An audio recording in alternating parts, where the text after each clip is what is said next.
Joker 2.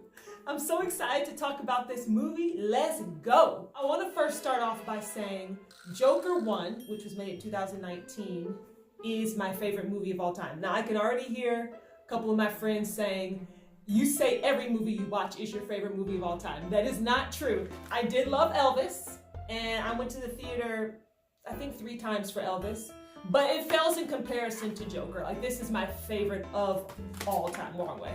This is my favorite of all time, and it always will be. It's so great. Every performance is so nuanced and so meaningful. So I was really excited about the second movie coming out, and just as a moviegoer, I didn't like it, but that's okay. You know, we all have our own opinions. There's a lot that I did like about the movie. The story itself and the direction it went, I'm just not a fan of. I'm sure there's many people who did like it. And I'm not just going off of all the reviews that you see online and on YouTube and the critical reviews. It's just my perspective and my view. Wasn't my cup of tea. But let me tell you what was riveting. First of all, Joaquin Phoenix. I mean, he does it again. Just an absolute, man, masterful actor. You just can't take your eyes off of him. Lady Gaga did great with what she was given. She put her heart and soul into it. I watched a ton of the interviews from their press tour, and when they were in Venice, just great. I just love watching the interviews. And Joaquin Phoenix mentioned that during rehearsal, Lady Gaga's fingers started bleeding. I assume there's some portions where she's playing the piano really hard.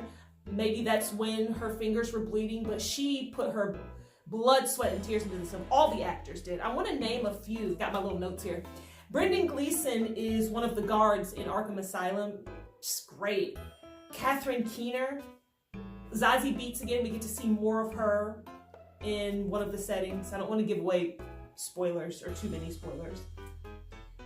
Steve Coogan, Lee Gill, he really stood out to me. So he's Mr. Puddles. Remember the little person from the first film?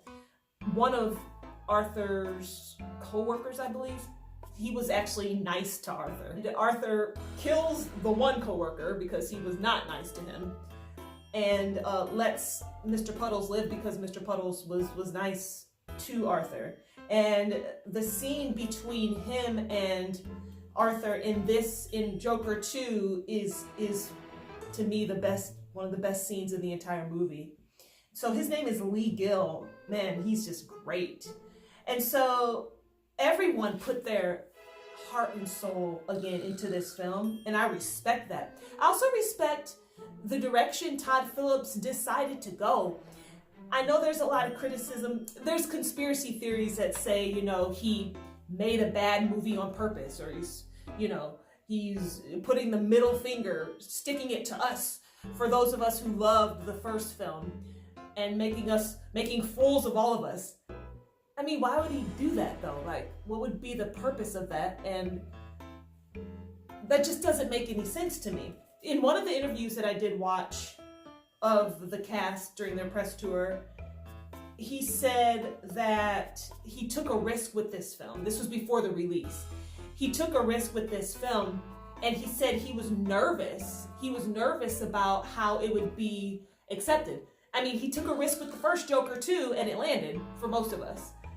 He took a risk with the second film, and not so much, but that's okay. You have to take risks in life, right?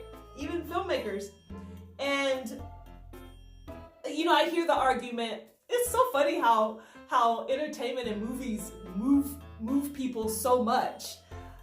But I guess that's the beauty in it. People are saying, you know, if you didn't like it, you didn't understand it. You didn't understand what Arthur was really feeling. And again, I don't want to give away any spoilers, but you didn't understand, they're like, people are saying, like, if you didn't like it, you're Harley Quinn.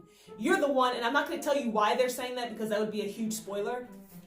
But you don't agree with the direction it went, so you don't get it, and it's like, chill. We're just moviegoers wanting to watch a good movie. It didn't land for some of us. It landed for some of us. No big deal. I mean, it's still great entertainment. Let me tell you this. The cinematography was stellar. That would be the one reason I would say to go to theaters to watch it.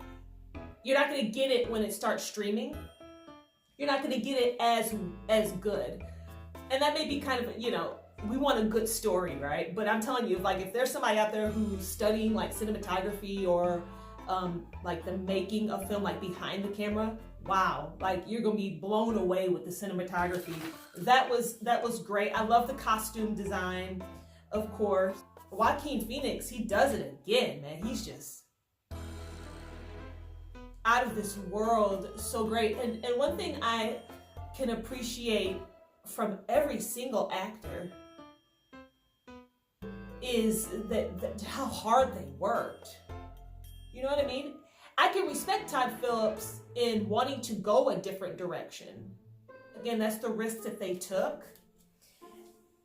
Unfortunately, I feel like Joker 2 was kind of an iteration of the first one. There's so many like flashback scenes, but you're just seeing it in a different perspective.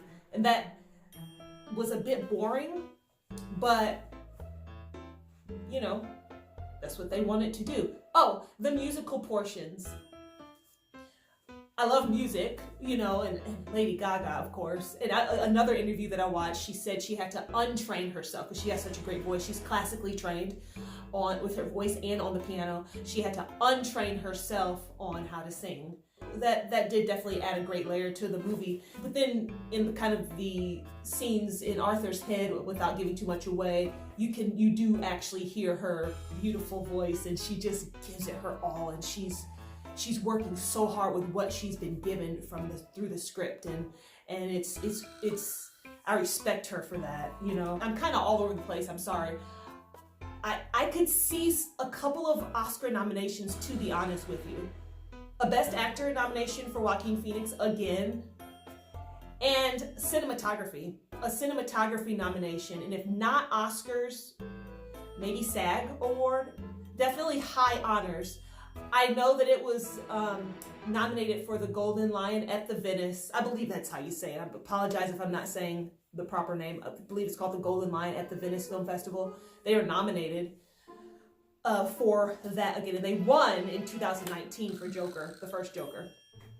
But I can see, and I actually wanted to look up movies that didn't do so well, maybe in the box office or with critics or with audiences, but that actually won Oscars.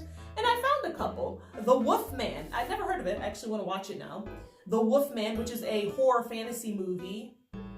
It won Academy Award for Best Makeup, even though it bombed.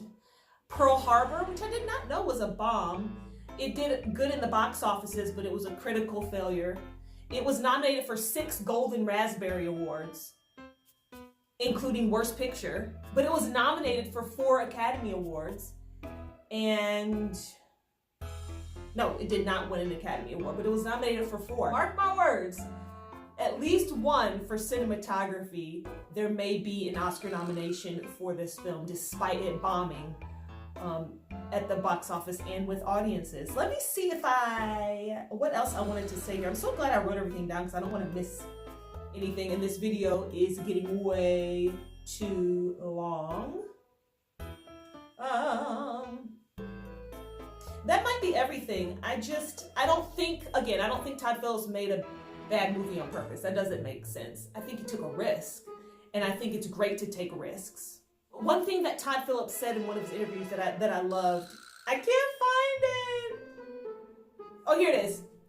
He said, we were the insurgent with Joker 1, like the rebel. Joker 2 were the incumbent. And so he said that's why he's so nervous about it. He literally said nervous because he's like, I don't know. You know what I mean?